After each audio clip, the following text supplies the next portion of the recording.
We have four listening styles. एक हमारे पास task oriented है, एक हमारे पास क्रिटिकल स्टाइल है, और कौन से critical, analytical, rational, and the other one is task oriented, right? Relational है, रैशनल नहीं है, रिलेशनल है। तो आप में से वो लोग जिन्होंने रिलेशनल स्किल के अंदर अच्छा स्कोर किया है, it means that they have empathetic way of listening to others. When they listen to others, the other person also feel that somebody is listening me, paying attention to me, and showing empathy to me. And because of that, they are able to maintain a very good relationship with others. Now the next is the critical listening style. Critical listening style is very much effective when some stranger or the people with different agenda come to you and they are trying to sell you any idea. Any new idea, if someone comes to you, any new idea, for example, advertisements में आप लोगों को ideas और product cell करने की कोशिश की जाती है, आप लोगों को उसकी तरफ अटैच करने की कोशिश की जाती है, and the most important thing they attach with that is emotional appeal. They put so much strong emotional appeal. अब आपके इमोशन को हाईजेक कर लेती है, and once you are emotional, you are unable to think rationally, and based on that you take some decisions which are not in your favor completely but in the favor of the other party. So if someone wants to persuade you, और देखिए ये तो एक simple example हो गई कि आपके पास salesman आया या फिर आप किसी स्टोर में चले गए और वहां पे आप शॉपिंग करने गए, तो आपको इतना ज्यादा इमोशनल अपील दिया जाता है, इतना वार्म एनवायरनमेंट दिया जाता है, इतना वेलकमिंग एटीट्यूड के साथ आपको फील कराया जाता है, और आप सोचते हैं wow this store is so good, this mall is so good, और इसकी हर चीज मुझे खरीद लेनी है, और आप जो भी खरीदने जाते हैं उससे ज्यादा खरीद कर आते हैं। And when you feel so happy when you're back because आपने कुछ खरीदा होता है, and this is human psychology. आप नई नई चीजों को देखते हैं, लेकिन जब आप फिर बजटिंग करते हैं तो फिर आपको थोड़ा सा गिल्ट फील होने लगता है कि यार मुझे इस चीज की इतनी जरूरत नहीं थी जितना मैंने खरीद लिया. So this is all because you were trapped in the emotional appeal. अच्छा स्टूडेंट्स देखें, ये तो हो गया कि लोग जो बिजनेसमैन हैं, जो अपने बिजनेस को एक्सटेंड करने के लिए ये स्ट्रेटेजीज अपनाते हैं, लेकिन ये स्ट्रेटेजीज इंटरनेशनल लेवल पर भी यूज होती हैं और ये स्ट्रेटेजीज पर्सनल लाइफ में भी यूज होती हैं. अगर आपको कोई भी न्यू आइडिया, कोई भी न्यू बिलीफ सिस्टम आपका दोस्त, आपके जानने वाले अगर आपके सामने प्रेजेंट करते हैं and they present it with a strong emotional appeal, so at that moment, it is very necessary that you start thinking critically. Rather than thinking in an emotional way, it is very important to check now how we will start listening critically. We need to check the logic they are presenting to us. Are there any logic what they are saying? Do they are they counterpart their own argument once they start speaking? Sometimes they say an other thing and then they are afterwards saying other things. You need to critically see what is happening in the conversation, and then you have to find out that is it in your favor to buy that idea or buy that belief system or buy that particular product, and then you need to take a decision. So in this listening style, you are taking your own side. You are more concerned that whatever the person is saying, it is right or somewhere it is illogical. Then when you move towards task oriented style, it is a style which usually sometimes bosses in the offices use, where they are very much concerned that what is the point? Come to the point. What is the point? Why we are sitting here? Why we are in a meeting room? So they are not there to listen any kind of emotional glitches you are finding in the process.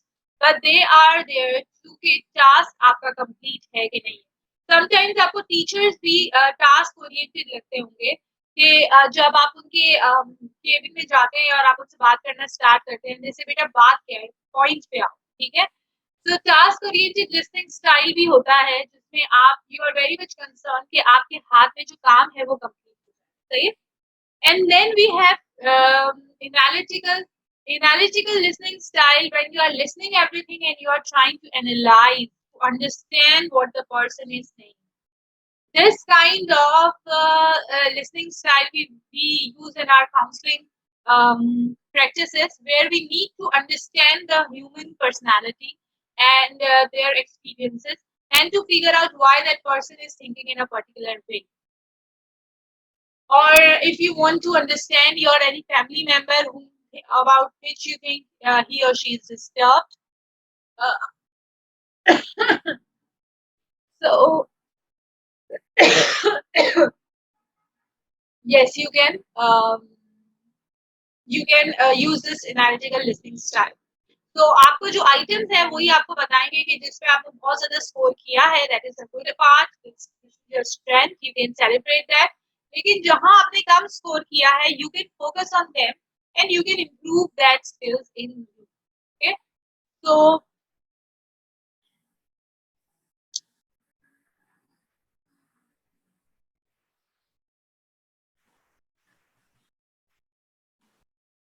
okay class, video is on, thank god.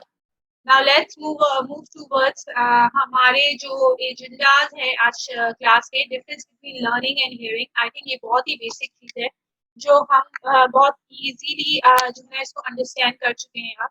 That what is difference between hearing and listening, importance of listening, stages of listening, reasons for poor listening. Because हम अक्सर poor listening के अंदर poor listening practice कर रहे होते हैं unknown. तो क्या reasons होते हैं? Type of non-listening, when you are actually not listening, okay, and type of listening. So, uh, what is listening? Hearing is through ears, but listening is through the mind. Whenever you involve your attention, your thoughts, your feelings into the conversation, you are actually listening. And if your feelings, your emotions, your thoughts are not connected to what you are doing in the conversation, it means you are just hearing.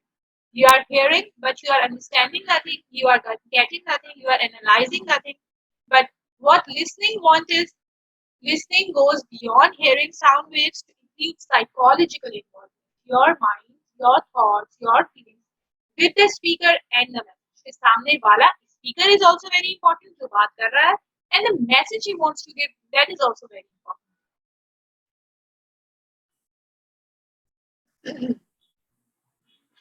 The importance of listening. Okay? Uh, being a good listener is part of having good management and good communication skills. Now, अब आप देखिए ये listening skill, जब हम listening skill की बात करते हैं, उसमें सबसे important point that it is having good management skill and communication.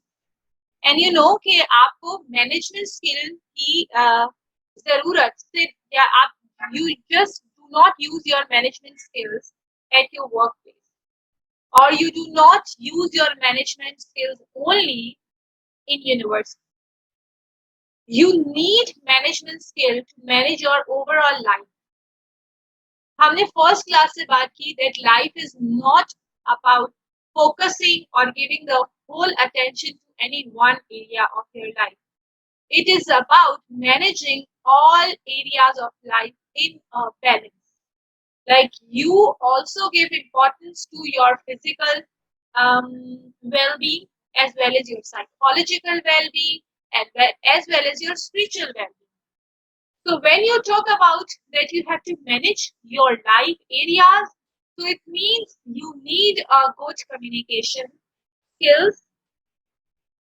And communication में सबसे इम्पोर्टेंट है, अगर आपने समझा ही नहीं कि सामने वाला क्या कह रहा है, जिसके साथ आप कम्युनिकेशन में है वो आपसे कहना क्या चाह रहा है, तो आप कभी भी अच्छी कम्युनिकेशन स्टाइल को मास्टर नहीं कर सकते.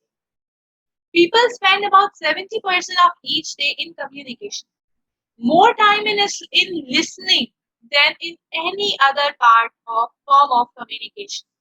देखिए आपको 70% जो है ना वो लिसन जब आप करना सीख जाए प्रॉपर, तो आप अपनी बहुत सारे कम्युनिकेशन को बहुत ज्यादा फ्रूटफुल बना सकते, ठीक है। क्योंकि जब एक बंदा बात करता है ना, तब सिर्फ उसके अल्फाज बात नहीं करते, उसके जज्बात, उसके एहसासात, उसके बॉडी एक्सप्रेशंस, और ये सारी चीजें आपका फोकस बनती हैं when you are actually listening, when you are paying attention.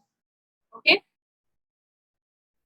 so there are stages of listening. First of all, receiving, understanding, remembering, evaluating, and giving feedback. So listening is not a passive activity. In the last, you can see that you also give feedback. But before, if you receive properly, you understand the knowledge, you remember the knowledge, and then you evaluate it, and after all, you give the feedback. So for the feedback, you need to follow initial 4 steps. Receiving. Receiving is the intentional focus on hearing a speaker's message. जब आप बहुत ही ज्यादा carefully जो speaker कहना चाह रहा है उसको सुनने की कोशिश करते हैं, which happens when we filter out other sources so that we can isolate the message and avoid the confusing mixture of incoming stimuli. अब आप इसकी एक सिंपल एग्जांपल भी ले सकते हैं, जहां पे यहाँ पे बात हो रही है that you filter out other sources. जब आपकी जूम की क्लास होती है, तब आप एक ऐसे कमरे में जाके बैठते हैं, ऐसी जगह पे जाके बैठते हैं जहां पे बैकग्राउंड में आपके घर वालों की आवाज नहीं आ रही हो, या फिर बैकग्राउंड में टीवी ऑन नहीं हुआ हो, या फिर आपके मोबाइल पे गाने नहीं बज रहे हो। आप एक प्रॉपर प्लेस लेते हैं, बैठते हैं, और वहां पर आप इसके बाद आप टीचर के लेक्चर को सुनने की कोशिश करते हैं। That is proper receiving. जब आपका कोई दोस्त आपसे कहता है कि वो परेशान है और वो आपसे बात करना चाहता है, तो आप अपने घर वालों को कहते हैं कि I need some time space because मुझे अपने दोस्त से बात करनी है और वो कुछ परेशान है। आप अपने आप को आइसोलेट करते हैं सारे दूसरे स्टिमुलाई से, और एक अलग जगह पे जाके बैठते हैं और सुनने की कोशिश। That is very important and significant part of receiving. अगर आप दूसरे स्टिमुलाई अपने आस पास से नहीं हटाएंगे, जैसे आप गाने भी, फॉर एग्जाम्पल आपने हेडफोन भी लगाए हुए और आप मेरा लेक्चर भी सुन रहे हैं, तो you can not receive the message of the speaker properly because you have not filtered out the other stimuli from the environment. Now, the second part is the process of making sense of a message. मैं तो बातें कर रही हूँ, लेकिन आप उन बातों से समझ क्या है? What you are understanding from what I am talking. If you are consciously involved in understanding what I am trying to say to you, it means you are on the second stage. If you are not, then it means like for example, अभी हम आगे जाके styles में और non listing में देखेंगे कि we sometimes receive for the purposes to and we receive some words, like we listen some words from a person, carefully we listen them, and then we start defending ourselves because we were listening in a mode where we want to, we have already things in mind about that person, and we are not genuinely concerned what the person is saying, but we want to defend ourselves. Okay? अभी हम आगे देखें. Then remember, if the listener is unable to remember what the speaker was saying, chances are they were not effective or actively listening. आप लोगों ने देखा होगा कि अक्सर जिस लेक्चर के अंदर आपका बहुत ध्यान लग जाता है, आपको वो लेक्चर याद रह जाता है। ऐसी कोई भी बात जो दोस्त आपको कहता है और आपने बड़ी ध्यान से सुनी होती है, उसकी वो बात याद रह जाती है। कोई ऐसा फिलोसफिकल डायलॉग बोलते बोलते उसने बीच में बोल दिया, वो डायलॉग याद रह जाता है। So it is very important that you remember that knowledge if you want to understand that particularly and evaluate, and then you want to give feedback to that person. किसी ने hand raise किया है? So you want to say something? किसने hand raise किया था? Okay. And then comes evaluating. Evaluating is judging the value of the message. People are more likely to evaluate a message positively if the speaker speaks clearly. Now, these are the important points. जब आप किसी को कहते हैं ना, यार मुझे कोई आपसे important बात करनी है, तो आप कैसे अपनी बात करो कि सामने वाले को वो चीज अच्छे से समझ में आए. Because it's not always the fault of the listener कि वो ध्यान नहीं दे रहे. Sometimes speakers are not clear what they are saying. They are not presenting their ideas logically. They are not giving any logic. And they are not giving any reasons that can support their point which they have made. So if I am saying that listening is important, for example, today's whole class agenda is telling you that listening skill is very important skill for your success in your life. Then what I need to do is I need to be clearly stating this idea to you, and then logically I have to make you believe that yes, this is important. Like for example, if I give reasons, rationales, examples in my lecture, these all are to support my argument that listening skill is very important skill for a successful or happy life. So when we are evaluating the information given by other person or the speaker, it is very important that speaker needs to be clear. And we need to judge as a listener either they are presenting their ideas with a clear logic or they are illogical in what they are saying. This many times happens when we are emotionally disturbed. For example, when I do counseling of my students, many times I feel they are they are talking out of their emotions. Their emotions are right. Like emotions are never right or wrong. First of all, we need to understand emotions are not right or wrong. We feel few things just because we have a particular conditioning or attitude towards particular object. ठीक है? So feelings are not wrong, but students are not able to logically or give reasons for their feelings. So as a counselor, what we do, we try to probe them that can you give reason for your feeling? Do you have any particular reason? Can you come up with a reason for this feeling? And when they end up with no reasoning, then we slowly make them realize that please focus on what you can actually reason up.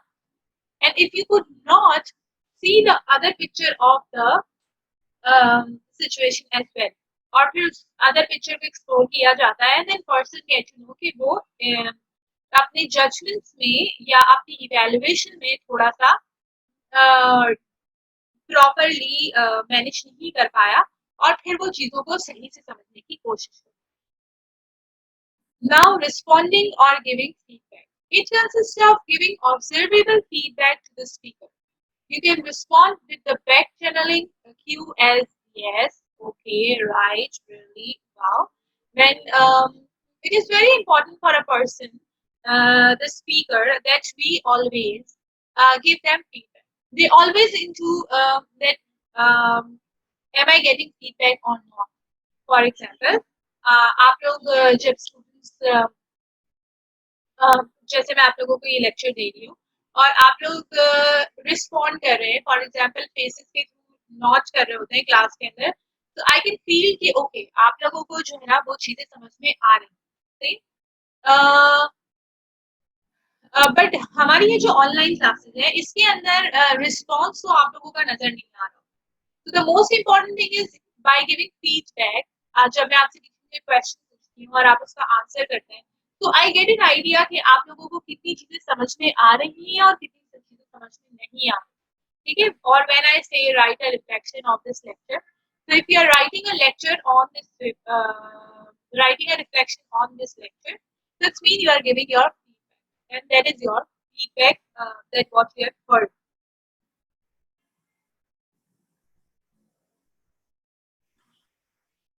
Now, why we are most of the times fail to listen to them?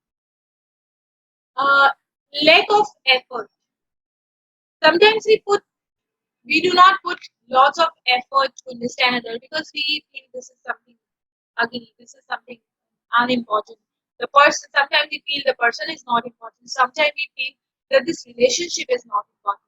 Sometimes we feel this is wrong.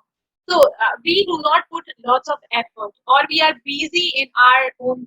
और जिसकी सबसे easy example ये है कि अभी for example मैं यहाँ पे क्लास ले रही हूँ और मेरा बेटा आके मुझे बोले कि मम्मा आप देखो मैंने ये स्टोरी जो है ना कितनी अच्छी वाली स्टोरी रीड की है और मैं उससे कहूँ कि हाँ बेटा सुनाओ मैं सुन रही हूँ और मैं आप लोगों का लेक्चर कंटिन्यू करूँ तो it's mean I have lack of efforts in listening to them मैंने अटेंशन ही नहीं ठीक है मैसेज ओवरलोडिंग अगर और ये शायद आप लोगों के साथ क्लासेस में होता होगा कि अगर टीचर आप लोगों को एक ही क्लास के अंदर या एक ही घंटे की जूम की क्लास के अंदर बहुत सारी चीजें बता दे तो यू फील ओवरवेल्म्ड ओवरलोडेड और फिर इसकी वजह से आप एक हद तक मैसेजेस को ले पाते हैं and then you feel like कि अब ये बहुत ज्यादा हो गया आई कांट टेक ठीक है then the other reason is raising thoughts our mind is a place sometimes that became a running track.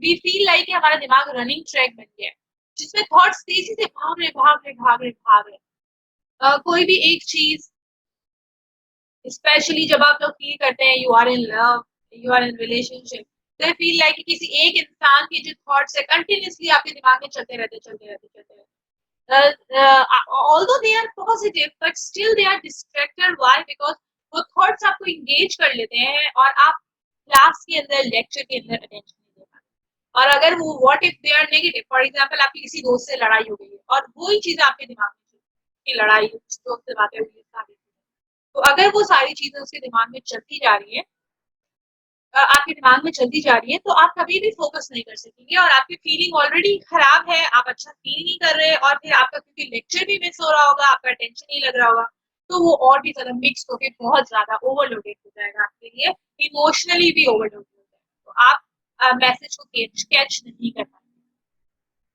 Psychological noise वही कि आपके दिमाग में बहुत सारे थॉट्स चल रहे हैं ठीक है फिजिकल नॉइज अगर आप ऐसी जगह पे बैठे हैं जहाँ पे फिजिकली बहुत ज्यादा नॉइज आ रहा है तो भी आप लिसनर अच्छे लिसनर के तौर पे नहीं मैसेज को ले सकते ठीक है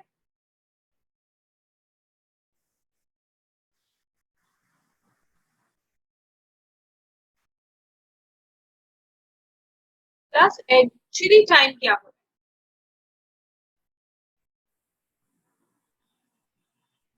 अभी हमारे पास आधा घंटा है राइट ये सही टाइम है अच्छा यहाँ पे लैपटॉप में डिफरेंट टाइम हो रहा था मैं हैरान हो गई कि ये क्या हो गया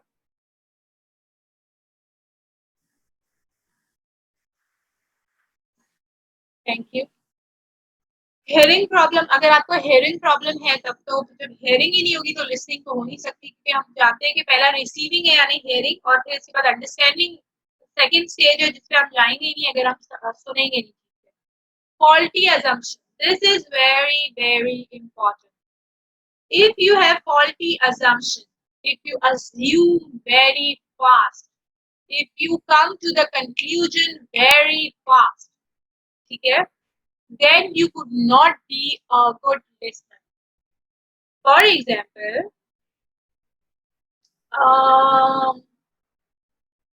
आपका कोई ऐसा दोस्त है जिसकी जीपीए हमेशा लो रहती है ठीक है ना बहुत अच्छा स्कोर नहीं करता एक दिन वो आपसे कहता है कि वो आपको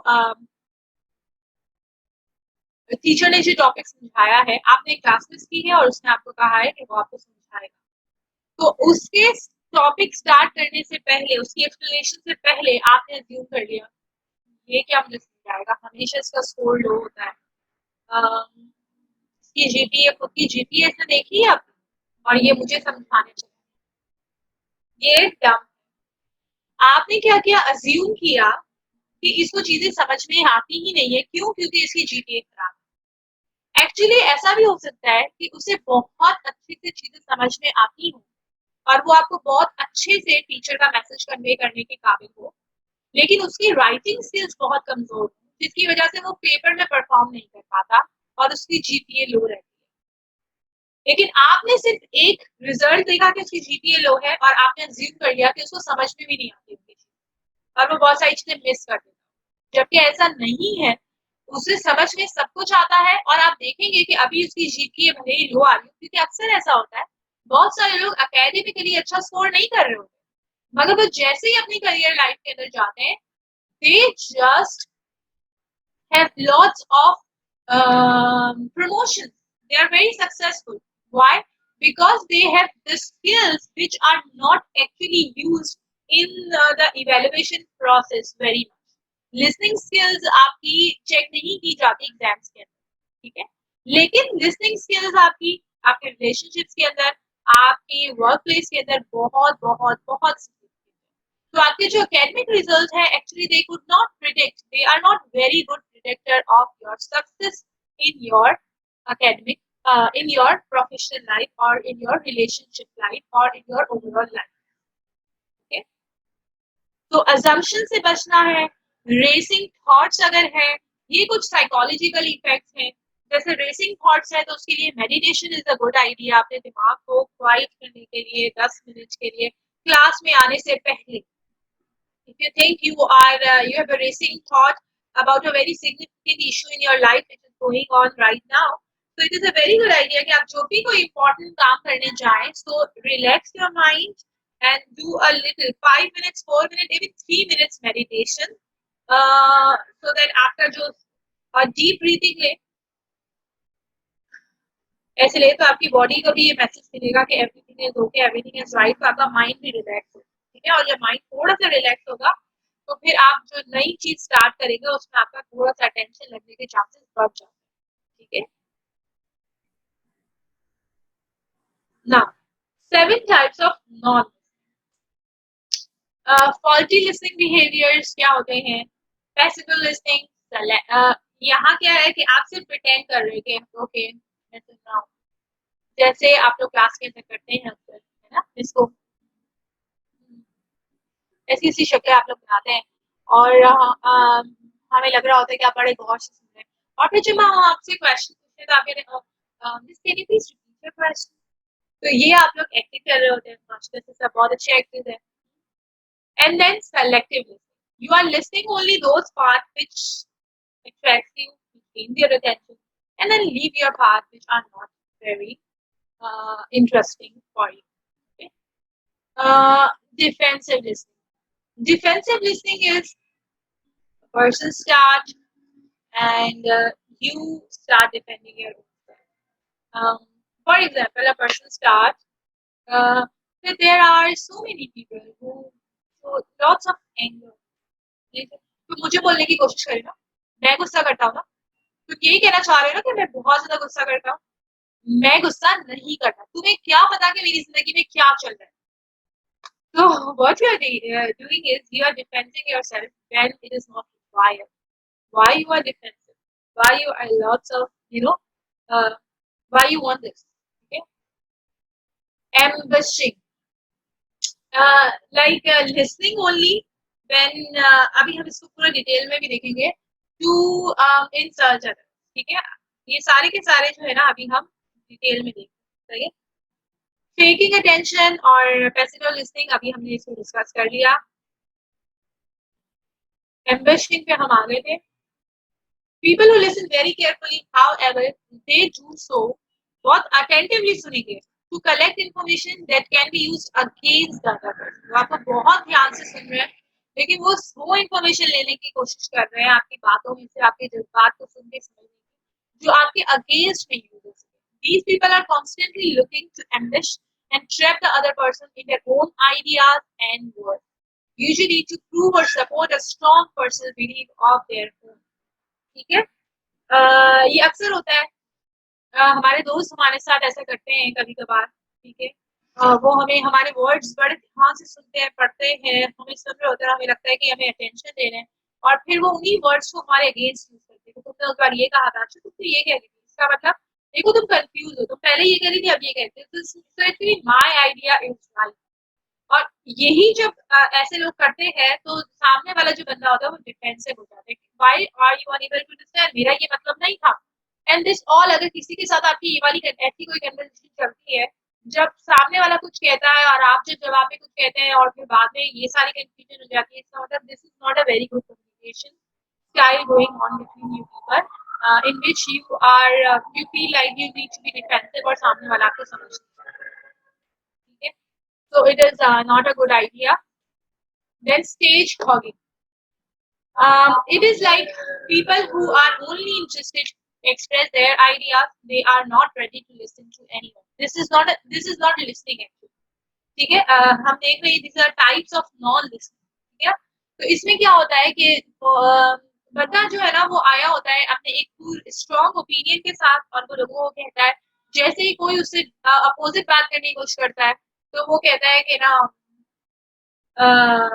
अपनी बात पे दोबारा से लेकर आता है, ठीक है? अक्सर ये होता है जब मीटिंग्स के अंदर ये होता है कि अगर फॉर एग्जाम्पल मैनेजमेंट ने कोई डिसीजन ले ही लिया है तो फिर इसके बाद वो अपना आइडिया रखेंगे, एक्सप्रेस करेंगे अपने आइडियाज, और उस आइडियाज को जो फेवर कर रहे होंगे उनको वेलकम किया जाएगा उन पॉइंट्स को, और जो उनको निगेज कर रहे होंगे उनको डिस्करेज किया जाएगा. So this is non-listening. For example, the other party is not ready to listen to you; they are just imposing what they want to. Insensitive listening. Now, what is this? The focus on facts, not feelings.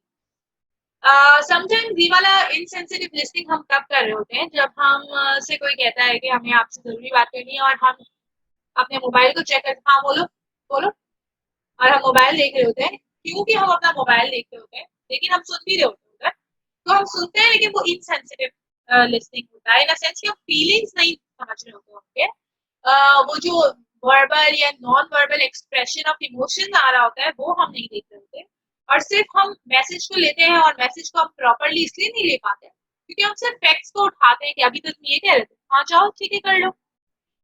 जैसे आप लोग आते हैं, पहले कभी कोई student कहता था मिस दादी का इंतकाल हो गया, दादा का इंतकाल हो गया, तो बड़े सेंसिटिव हो जाते थे टीचर्स, लेकिन अब सारे टीचर्स आप देखेंगे इनसेंसिटिव हो गए in this relation. Why? Because आप लोग इतनी ज्यादा एक्स्ट्रा इमोशनल अपील उसके अंदर डालते हैं और many times you have prove yourself wrong. ऐसा नहीं होता, ठीक है? सो कहीं ना कहीं आपको लगता होगा टीचर्स आर इनसेंसिटिव और वो ये कह देते हैं अच्छा लास्ट टाइम भी तुमने यही कहा था. So this is the sign of insensitive listening, but sometimes it is not because of the listener, because of the speaker as well. कि वो अपनी बात कैसे कह रहा है और क्यों कह रहा है और किस टाइम पे कह रहा है, ठीक है? Insulted listening. The opposite of insulated listening. The opposite of selective listeners, insulated listeners are people who actively avoid or ignore certain topics. They are the people who ignore or avoid certain topics.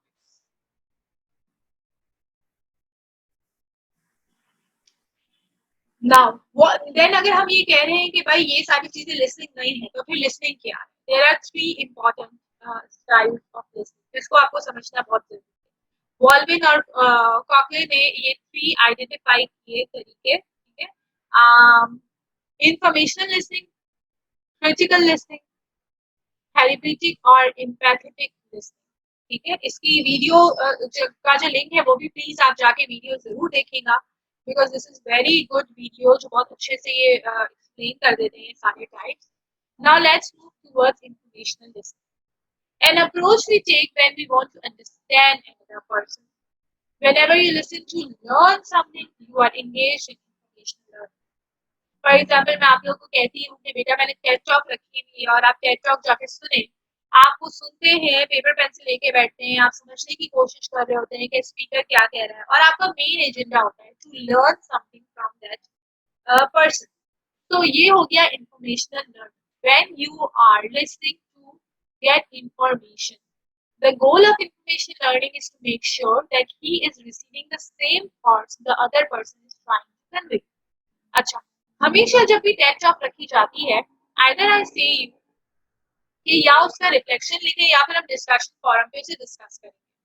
उसका reason ये होता है कि हम this is very important to check meaning कि जो speaker ने कहने की कोशिश की है हमने वही बात समझी है या नहीं. जैसे आप लोगों ने देखा होगा मैंने क्लास के अंदर आप लोगों को एक वीडियो दिखाई थी जिसके अंदर मैंने आप लोगों को 3 स्टेप्स ऑफ लिसनिंग बताए थे, और उसमें जो लास्ट स्टेप था वो चेकिंग मीनिंग. यानी कि आप पैराफ्रेज करें और सामने वाले को, अगर आपके जैसे हम यूट्यूब पे देख रहे होते हैं चीजें, तो वो तो हमारे पास स्पीकर हमारे सामने है, लेकिन जब टीचर हमारे सामने होता है और वो आप लोग किसी टॉपिक के ऊपर लेक्चर देता है, और कुछ फ्यू स्टूडेंट्स होते हैं, अ, वो क्या करते हैं, जिसको कहते हैं कि miss I want to clarify this thing, क्या आपने इसका मतलब ये और ये समझाया, और फिर टीचर आपको कहता है कि हाँ, या फिर आपको कहता है कि नहीं, इस ये तो तुम सही समझे हो, मगर इसका मतलब ये। तो अगर कन्वर्सेशन ऐसे चलती है, तो इसका मतलब कि लिसनिंग, इफेक्टिव लिसनिंग हो रही है, and you are getting information, correct information, because you are checking meaning as well, कि स्पीकर जो कहना चाह रहा है आप वही समझ रहे हैं, या आप अपने परसेप्शन के हिसाब से चीजों को समझ रहे हैं। Increasing effectiveness as an informational list, कैसे आप इंफॉर्मेशनल लिस्नर, अच्छे लिस्नर बन सकते हैं? डू नॉट आर्ग्यू और जज टीचरली, आप लोगों के साथ आर्ग्यू नहीं करें, प्रॉपरली सुनिए सामने वाला बोल क्या है, और अगर फॉर एग्जाम्पल वो बोरिंग स्टाइल से बोल रहा है, तो भी आप उसको जज नहीं करें कि ये कोई इम्पोर्टेंट बात नहीं बोल रहा है। कभी कभार कुछ टीचर्स होते हैं जो बहुत, उनके पास अच्छी एकेडमिक नॉलेज होती है, बट वो बहुत इफेक्टिवली उसे कन्वे नहीं कर पाते, तो डू नॉट जज, just listen carefully what they are trying to say, separate the message from the speaker. Sometimes ये होता है कि हम जो स्पीकर होता है, फॉर एग्जाम्पल आप किसी टीवी एंकर को बिल्कुल भी पसंद नहीं करते, सही है, तो अगर आप वो टीवी एंकर कोई बहुत अच्छी और काम की बात भी बता रहा होगा ना, तो आप उसकी बात को ध्यान नहीं देंगे और आप इंफॉर्मेशन हासिल नहीं करेंगे, क्योंकि एक पर्टिकुलर एंकर वो बात के, तो if you are really keen learner, you don't have to focus on speaker. जैसे एक बहुत अच्छी कहावत है कि अकलमंद इंसान बेवकूफ इंसान से भी बहुत सारी बातें सीख जाता है। वो ये कैसे करता है? वो ये नहीं सोचता कि जज नहीं करता है, या वो इस पे फोकस नहीं करता है कि कौन ये बात कह रहा है, वो इस पे फोकस करता है कि क्या कहना है, और अगर उसे लगता है कि वो बात लॉजिकल है, वो इफेक्टिव है, तो वो उसको हासिल करता है और उसे अपनी लाइफ में उसको part be opportunistic. Opportunistic means कि आप देखेंगे कहाँ कहाँ लर्निंग की अपॉर्चुनिटी है, और जहां आपको नजर आता है कि there is an opportunity for learning, go for ask question, this is very important. ये सारी चीजें ये हमने अभी भी डिस्कस की कि आप अगर क्लास में क्वेश्चन नहीं पूछेंगे, तो आपको पता नहीं चलेगा कि जो आप समझ रहे हैं वो ही ठीक है, या फिर आप कुछ और समझ। टीचर की बात को पैराफ्रेज करें, और इसी तरह जो अपने आसपास के ताल्लुकात हैं, ठीक है, फॉर एग्जांपल आप किसी अच्छी मीटिंग में बैठे हैं, अपनी वर्क प्लेस की मीटिंग में बैठे हैं, तो always it is a good idea to ask you question to clarify कि आपको जो मैसेज कन्वे किया गया है, आप उसको वैसे ही समझे हैं या नहीं समझे। And sometimes it is also a good idea कि आप मीटिंग के अंदर एंड में थैंक्स करते वक्त सारे पॉइंट्स जो आपने इंपॉर्टेंट पॉइंट्स नोट किए हैं उनको पैराफ्रेज करके मैनेजमेंट को बताएं कि हमने ये बात समझी, ठीक है। और इसके लिए taking notes is very important, कि आप नोट लेंगे तो फिर आप ये सारी चीजें वापस से कह सकें, ठीक है ना। Critical listing, the objective of critical listening is to judge the quality of a message in order to decide whether to accept or reject it, okay? The objective of critical listening is to judge the quality of a message. Critical listening का जो objective होता है, वो ये देखना होता है कि क्या जो इंफॉर्मेशन मुझे दी जा रही है, मुझे उसको एक्सेप्ट करना है या रिजेक्ट करना है। We are engaged in critical listening when the goal is to evaluate or scrutinize what is being said. Critical listening is an appropriate when someone is trying to persuade or to buy a project। मैंने थोड़ी देर पहले इसकी बात की, जिसकी example मैं आप लोगों को दूं, जैसे हम सब बेस्ड ऑन साइंटिफिक रिसर्च जानते हैं कि पेप्सी हो गई, कोका कोला हो गई, ये सब हमारी बॉडी के लिए बिल्कुल भी अच्छी नहीं है, ठीक है। हमने बहुत सारे एक्सपेरिमेंट्स के थ्रू ये जाना है कि हमारी बॉडी के लिए soft drinks are not very effective, मगर ये कंपनीज कैसे इतनी ज्यादा सेल्स करने में कामयाब हो जाती है? हाँ, they put emotional appeal. For example, मुझे याद है एक एड जिसके अंदर ये था कि एक गांव में रोशनी नहीं होती है, और एक बहुत ही अच्छे आपदा परवीन और आतिफ असलम के गाने के साथ, नूर के कुछ गाने के साथ, स्पिरिचुअल सॉन्ग के साथ कनेक्ट किया जाता है, और फिर उस एड में दिखाते हैं कि आप हर पेप्सी की बॉटल जो है ना वो लाइट क्रिएट करेगी और फिर उसमें जो है ना वो बल्ब लगाया जाता है और पूरे गाँव में रोशनी आ जाती है।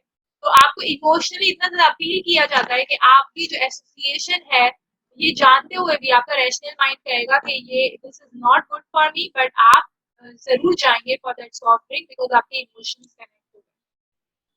तो क्रिटिकल थिंकिंग जो होती है वो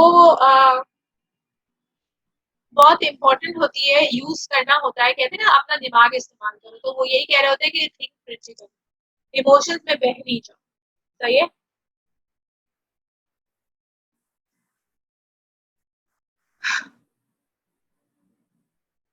हुँ। ओके, इसके बाद हम जो है ना वो जैसे ही पैथेटिक लिसनिंग खत्म करती हूँ, फिर मैं इस सवाल का जवाब दूँगी एग्ज़ाम से रिलेटेड, ठीक है? And now the most important is empathetic and therapeutic listening. If you are very much concerned to make a relationship of with that person, that family member, that friend, or you want to continue that relationship, you want to um, improve that relationship. आपके work place पे कुछ लोग हैं, आपके family में कुछ लोग हैं जिनसे आपकी अच्छी नहीं बनती, तो try the empathetic listening. Empathetic listening is trying to help someone cope with a problem by seeing it from that person's point of view and giving support during the struggle for a solution.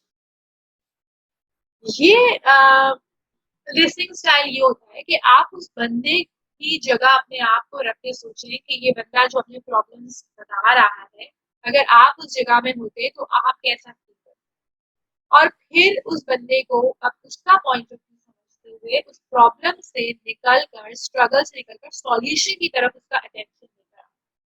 That is called empathetic listening. Counselors and therapists use the therapeutic or empathetic listening to understand and ultimately help their client. Counseling skills में भी हमें यही सिखाया जाता है that we cannot give the solution, we cannot give solution. और आपको भी जब आप empathetic listening करते हैं तो सबसे ज्यादा ध्यान रखना है कि आप solution नहीं देंगे, आप प्रॉब्लम लोगों के लिए फिक्स नहीं करेंगे, आपको सिर्फ शोल्डर देना है टू पीपल टू स्पीक, जहाँ पे उनको फील हो कि वो जज नहीं, ठीक है?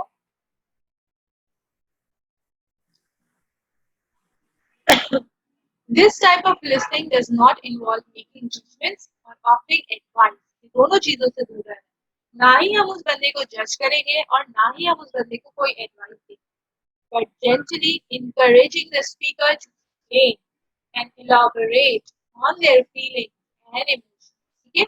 मगर हम सामने वाले को ये मौका देंगे कि वो अपने फीलिंग्स और इमोशंस का इजहार करे, क्योंकि वंस जब हम इससे निकल जाते हैं, प्रॉपर अपने फीलिंग्स और इमोशंस एक बार कह देते हैं, फिर हमारा रैशनल दिमाग चलने लगता है, और जैसे रैशनल दिमाग चलने लगता है तो हमारे पास आइडियाज आना शुरू कर दे हो जाता है और हम अपने प्रॉब्लम का सॉल्यूशन निकाल देते हैं। पर याद रखें, हम अक्सर अपनी जिंदगी में उन इंसानों को नहीं ढूंढते जिन्होंने हमें कोई सही एडवाइस नहीं दी होती, कोई ऐसा नहीं कि उन्होंने कोई बड़ी एडवाइस दे दी होती है, एडवाइस हमने ही सोची होती है, आई मीन सॉल्यूशन हमने ही सोचा होता है, लेकिन उन्होंने सिर्फ हमें मौका दिया होता है to ventilate, to to take it out, जो अंदर है, जो इमोशंस की वजह से आप रैशनल थिंकिंग नहीं कर पा रहे, उसके लिए मौका दिया होता है कि सब निकाल दो जो अंदर है, सारे इमोशनल चीजें, और वो जब हमें मिल जाता है इसके बाद वी फील रिलैक्स, और हम फिर उन लोगों को कभी नहीं भूल पाते, वो लोग हमारी जिंदगी का पार्ट रहते हैं क्योंकि वो हमें हेल्प आउट करते हैं थ्रू एम्पैथेटिक लिसनिंग।